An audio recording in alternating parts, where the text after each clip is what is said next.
Hello மக்களே, welcome back to web journal. இது retrofit சீரீஸில் 2வது வீடியோ. ஸோ இந்த வீடியோவில் நம்ம ஸ்கோடா ராபிட் காருக்கு கிளஸ்டர் அப்கிரேட் பண்ணுறதை பற்றி பார்க்கலாம். வாங்க ஃபஸ்ட்டு கிளஸ்டரை அன்பாக்ஸ் பண்ணிடலாம்.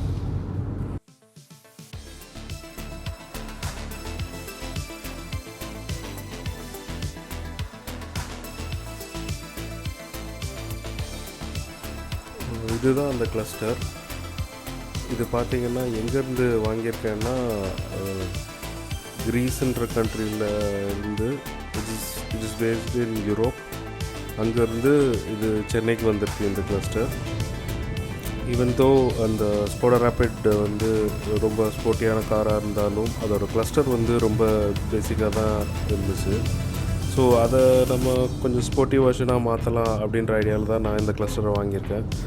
அண்ட் இந்த கிளஸ்டர் வந்து இட்ஸ் அ மேக்ஸிடாட் கிளஸ்டர். ஸோ நம்ம நார்மல் ஸ்கோடா ரேபிட் கிளஸ்டரை விட இதில் பெட்டராக இருக்கும். டீட்டெயில்ஸ் எல்லாமே ஃபீச்சர்ஸும் புதுசாக ஆட் பண்ணிக்கலாம். நம்ம இந்த கிளஸ்டரை சோர்ஸ் பண்ணி எடுக்கிறதும் கொஞ்சம் கஷ்டமான விஷயந்தான். ஏன்னா இந்த கிளஸ்டர் எந்த கார்லேருந்து வருதுன்னா Seat Toledoன்ற கார்லேருந்து வருது. ஸோ இந்த கார் இப்போ ப்ரொடக்ஷனில் இல்லை. ஸோ இந்த கிளஸ்டர் பார்த்திங்கன்னா யூஸ்டு கிளஸ்டர் தான் வரும்.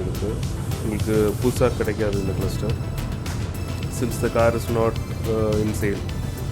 இந்த கிளஸ்டர் ஆர்டர் பண்ணி எனக்கு 3 months ஆச்சு கிடைக்கிறதுக்கு.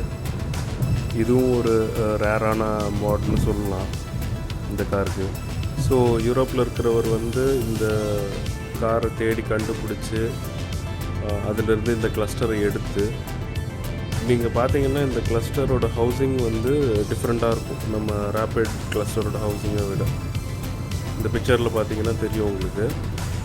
ஸோ அவர் என்ன பண்ணணும்னா இந்த கிளஸ்டர் எடுத்து இந்த ஹவுசிங்லேருந்து இந்த உள்ளே இருக்க டயல்ஸ், சர்க்யூட் போர்டு அதெல்லாமே ரிமூவ் பண்ணி, அதுக்கப்புறம் ஒரு போலோவோட cluster which will be equal to the rapids cluster, அந்த ஹவுசிங்கில் இந்த Seat Toledoலேருந்து எடுத்த டயல்ஸு, சர்க்யூட் போர்டெல்லாம் அவர் பர்ஃபெக்டாக மேட்ச் பண்ணணும். அவர் இப்படி பார்ட்ஸ் எல்லாம் ஸ்வாப் பண்ணும்போது ஏதாவது அலைன்மெண்ட் மிஸ் ஆகிடுச்சுன்னா நமக்கு வந்து அங்கே கிளஸ்டரில் இருக்கிற சைடு இண்டிகேட்டர்ஸ், அதுக்கப்புறம் உள்ளே ஏதாவது இந்த நமக்கு நிறைய இண்டிகேட்டர்ஸ் இருக்கும்ல, பார்க்கிங் பிரேக், அதுக்கப்புறம் செக் என்ஜின் எக்ஸெட்ரா. ஸோ அந்த மாதிரி கிளஸ்டரில் இருக்கிற அந்த ஐகான்ஸ் எல்லாம் ப்ராப்பராக டிஸ்பிளே ஆகாது. ஸோ இதை பக்காவாக அலைன் பண்ணி அந்த ஹவுசிங்கில் இதை சீல் பண்ணணும். இந்த ஒர்க்கெல்லாம் முடிச்சுட்டு அவர் இதை வந்து அங்கே கிரீஸ்லேருந்து இப்போ இங்கே சென்னைக்கு அனுப்பிச்சி விட்ருக்காரு. இந்த கிளஸ்டரை இன்ஸ்டால் பண்ணுறதும் ஈஸியான விஷயம் கிடையாது. ஸோ இதுக்கும் ஒரு எக்ஸ்பர்ட் தான் தேவை. அதனால் நான் இப்போ கோயம்புத்தூருக்கு ட்ராவல் பண்ணிகிட்ருக்கேன். It is around 500 kilometers from Chennai. இந்த இன்ஸ்டாலேஷனுக்காகவே 1000 kilometers நான் ட்ராவல் பண்ண வேண்டியிருக்கு. எனிவேஸ் ஐ லைக் டிரைவிங், அதனால் இது எனக்கு ஒரு மேட்டராக தெரியல. இப்போது பிளான் என்னென்னா காலைல கிளம்பி ஒரு மத்தியானம் ஈவினிங் மாதிரி கோயம்புத்தூர் ரீச் ஆகி இந்த கிளஸ்டரை இன்ஸ்டால் பண்ணி முடிச்சுட்டு அங்கேயே ஒரு ரூம் எடுத்து ஸ்டே பண்ணிவிட்டு நெக்ஸ்ட் டே மார்னிங் அங்கேருந்து கிளம்பி சென்னை ரீச் ஆகிறது தான் இப்போதைக்கு பிளான். Let's see. நான் கிளஸ்டர் இன்ஸ்டால் பண்ணுற இடத்துக்கு ரீச் ஆகிட்டேன். இப்போது பார்த்தீங்கன்னா இவங்க பேட்டரி ரிமூவ் பண்ணி விட்டுட்டு இங்கேருந்து ஏர் பாக்ஸ், அதாவது ஏர் ஃபில்டர்லாம் அதையெல்லாம் கழட்டி எடுத்துகிட்டு ஈஸியும் கழட்டிட்டாங்க. இன்டீரியரில் உங்களுக்கு இப்போ கிளஸ்டரில் கழட்டி வச்சுருக்காங்க. ஸோ உள்ள கோடிங்லாம் நடந்துகிட்ருக்கு புது கிளஸ்டருக்கு.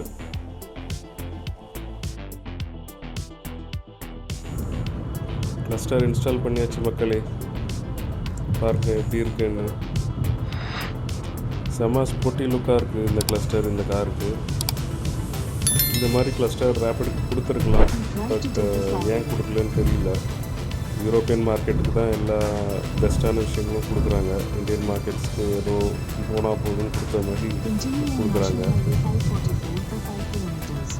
நான் இப்போ சென்னை ரிட்டர்ன் போயிட்டுருக்கேன்.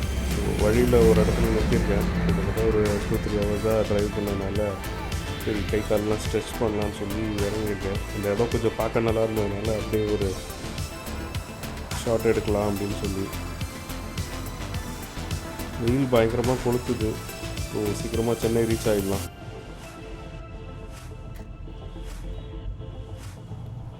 நான் எப்போவுமே இந்த அட்டென்ஷன் டு டீட்டெயில்ஸ்க்கு ரொம்ப இம்பார்ட்டன்ஸ் கொடுக்குற பர்சன். ஸோ இந்த கிளஸ்டரில் இருக்கிற சின்ன சின்ன விஷயங்களை நான் ரொம்ப ரசித்து பார்க்குறேன்.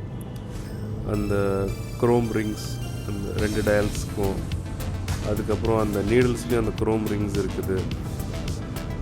அந்த குரோம் ரிங்ஸ்னால அந்த சின்ன சின்ன அந்த லைட் வந்து ரிஃப்ளெக்ட் ஆகி டாட்ஸ் மாதிரி தெரியுது. அதுக்கப்புறம் அந்த நீடில்ஸில் ஒரு ரெட் க்ளோ,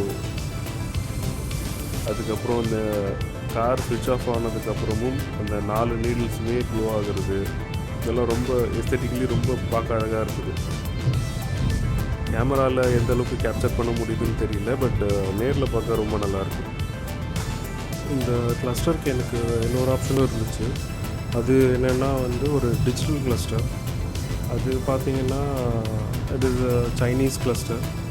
டிஸ்பிளே இருக்கும். ஸோ ஆண்ட்ராய்டு ஓஎஸ் தான் உள்ள ரன் ஆகிட்டுருக்கு. அதில் various designs of dials and இதெல்லாம் மாற்றிக்கலாம் நம்ம. ஈவன் கூகுள் மேப்ஸ் எல்லாமே அதில் தெரியும். நான் ஏன் அது போகலன்னா, அது ஃபர்ஸ்ட் ஆஃப் ஆல் அது ஸ்க்ரீன் சைஸ் கொஞ்சம் சின்னதாக இருக்க மாதிரி ஃபீல் ஆச்சு எனக்கு. அண்ட் மோரோவர் அது கொஞ்சம் இந்த சீப் சைனீஸ் ஐட்டம் மாதிரி ஒரு ஃபீலிங் இருந்துச்சு எனக்கு. அது அந்தளவுக்கு ஒரு கிளாஸியான லுக் எனக்கு கொடுக்கல. அந்த கிளஸ்டர் வந்து இந்த Seat Toledo கிளஸ்டரை விட சீப்பாக தான் இருந்துச்சு.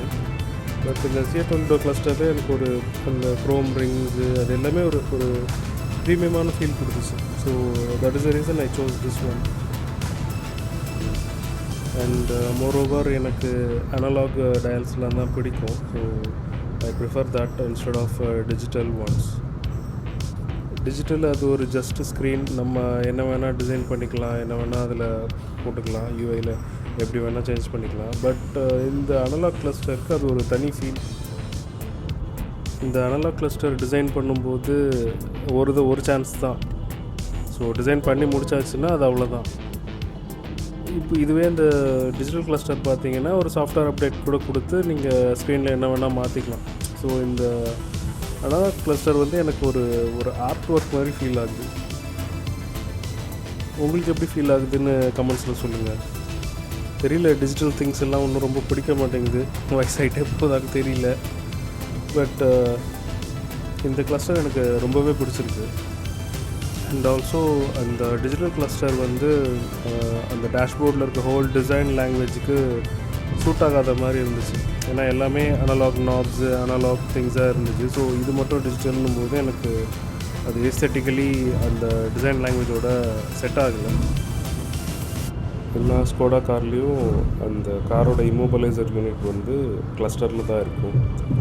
இம்மோபலைசரோட பர்பஸ் என்னென்னா வந்து யாராவது காரை திட்டத்தனமாக ஸ்டார்ட் பண்ணி போட்டு ட்ரை பண்ணாங்கன்னா அந்த இம்மோபலைசர் யூனிட் வந்து இன்ஜினை ஆஃப் பண்ணி விட்டுரும். ஸோ எனி அன்ஆத்தரைஸ்டு கீ போட்டு ஸ்டார்ட் பண்ணாங்கன்னா அது இன்ஜின் ஒரு ஃபியூ செகண்ட்ஸ்லேயே ஆஃப் ஆகிடும். திரும்ப இம்மோபலைசர் யூனிட் வந்து இன்ஜினை ரன் பண்ண அலோவ் பண்ணாது. ஸோ இப்போ கிளஸ்டர் நம்ம மாற்றுறதுனால இப்போ இதில் புது இம்மோபலைசர் இருக்கும்.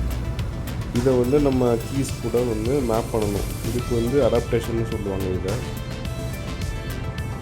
நான் என்னோடய ஸ்பேர் கீயும் எடுத்துகிட்டு வந்திருக்கேன். இப்போ 2 கீஸையும் வச்சு அந்த இம்மோபலைசர் யூனிட் கூட இதை அடாப்ட் பண்ணுவாங்க. ஸோ பேசிக்காக இது எப்படி ஒர்க் ஆகும்னா, நீங்கள் கீ போட்டு ஸ்டார்ட் பண்ணும்போது ஒரு எலக்ட்ரோ மேக்னெட்டிக் ஃபீல்டு வந்து உள்ளேருந்து ஜென்ரேட் ஆகும். அது வந்து கீழே இருக்க RFID சிப்பை ஆக்டிவேட் பண்ணும். ஆக்டிவேட் பண்ண உடனே RFID சிப்பில் இருக்கிற கோட் வந்து உள்ள ரீடர் காயிலுக்கு போகும். அங்கே போனோடனே அதை மேட்ச் பண்ணி பார்த்துட்டு இம்மோபலைசர் யூனிட் வந்து ECUக்கு வந்து இன்ஸ்ட்ரக்ஷன் கொடுக்கும். ஸோ இது கரெக்டான கீ தான் இங்கே போட்டிருக்காங்க. ஸோ இன்ஜின் ரன் ஆகலாம் அப்படின்ற இன்ஸ்ட்ரக்ஷன் கொடுத்ததுக்கப்புறம் இன்ஜின் கண்டினியூஸாக ரன் ஆகும். இல்லைனா இன்ஜின் வந்து ஃபியூ செகண்ட்ஸில் ஆஃப் ஆகிடும். இந்த handshake between keys bro cluster and ECU இது ரொம்ப முக்கியம். இது 3ம் ப்ராப்பராக நடந்தால் மட்டும்தான் உங்களுக்கு கார் ப்ராப்பராக இன்ஜின் ரன் ஆகும். நீ கிளஸ்டரோட ஃபீச்சர்ஸ் பார்க்கலாம்.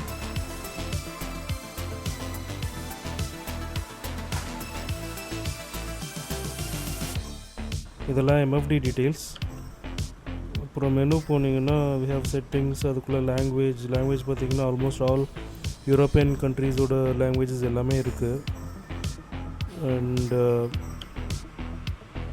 எம்எஃப்டி டேட்டா போனீங்கன்னா அதில் இந்த ஃப்ரண்ட்டில் டிஸ்பிளே ஆகிற எல்லாமே இங்கே செலக்ட் பண்ணிக்கலாம், நம்ம எது டிஸ்பிளே ஆகணுன்றது. அண்ட் வி ஹேவ் டைம், அதில் ஹவர்ஸ் மினிட்ஸ் எல்லாம் சேஞ்ச் பண்ணிக்கலாம். Daylight saving mode it is for European countries. And winter டயர்ஸும் அதே மாதிரி யூரோப்பியன் கண்ட்ரீஸ்க்கு யூஸ் பண்ணுறது. யூனிட்ஸ் வந்து டெம்பரேச்சர் செல்சியஸாக ஃபாரன்ஹீட்டாக செலக்ட் பண்ணிக்கலாம். கன்சம்ஷன் வந்து உங்களுக்கு லிட்டர் பர் 100 கிலோமீட்டரா இல்லை கிலோமீட்டர் பர் லிட்டரா அந்த மாதிரி எல்லாமே சேஞ்ச் பண்ணிக்கலாம். And other than that pretty much that's it.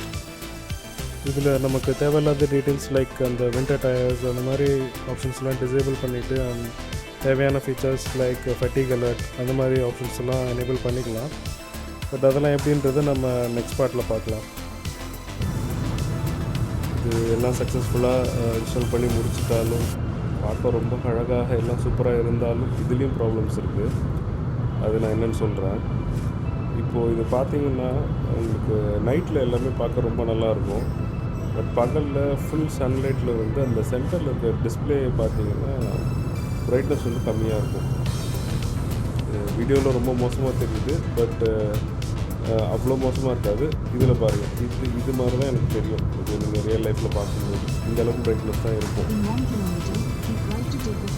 And இது இன்ஸ்டால் பண்ணதுக்கப்புறம் இந்த RCD 340 ஹெட் யூனிட் இருக்குல்ல, இதோட பிரைட்னஸும் வந்து கம்மியாகிடுச்சு. இது உங்களுக்கு பார்த்தாலும் தெரியும். இதை வந்து நான் நெக்ஸ்ட் டே சென்னை கிளம்பி வந்துட்டு இருக்கும்போது தான் நோட்டீஸ் பண்ணேன். பிகாஸ் அதுக்கு முன்னாடி நாள் கிளஸ்டர் இன்ஸ்டால் பண்ணி முடிச்சு அதுக்கப்புறம் அது ஈவினிங் ஆகிட்டதுனால அது பிரைட்னஸ் வந்து எனக்கு ரொம்ப பெரிய இஷ்யூவாக தெரியல. ஸோ இப்போ டைரக்ட் சன்லைட் அப்படின்னு இருக்கும்போது தான் இது எனக்கு டிஃப்ரென்ஸ் தெரியுது. இது என்ன இஷ்யூ, ஏன் இப்படி இருக்குன்றது நான் கொஞ்சம் ரிசர்ச் பண்ணி பார்த்து வச்சுருக்கேன். ஸோ அதை என்ன பண்ணுறேன், ஃபிக்ஸ் பண்ண முடிஞ்சுதா இல்லையா, என்னாச்சுன்றதை நம்ம நெக்ஸ்ட் பார்ட்டில் பார்க்கலாம். இந்த வீடியோ அவ்வளோதான் மக்களே. நான் இதுக்கு முன்னாடி பேடல் ஷிஃப்டர்ஸ் வேணும்னு ஆசைப்பட்டு ஸோ அதுக்காக என்னெல்லாம் பண்ணேன், என்னெல்லாம் கஷ்டப்பட்டேன்றதெல்லாம் லாஸ்ட் வீடியோவில் போட்டிருப்பேன். பார்க்காதவங்க போய் பாருங்கள். நான் போடுற வீடியோஸ் எல்லாம் உங்களுக்கு பிடிக்கும்னு நம்புகிறேன். பிடிச்சிருந்தா இந்த சேனலுக்கு சப்ஸ்கிரைப் பண்ணிக்கோங்க, எனேபிள் நோட்டிஃபிகேஷன்ஸ், ஸோ தட் நான் நெக்ஸ்ட் வீடியோ போடும்போது உங்களுக்கு நோட்டிஃபிகேஷன் வரும். Until then, peace.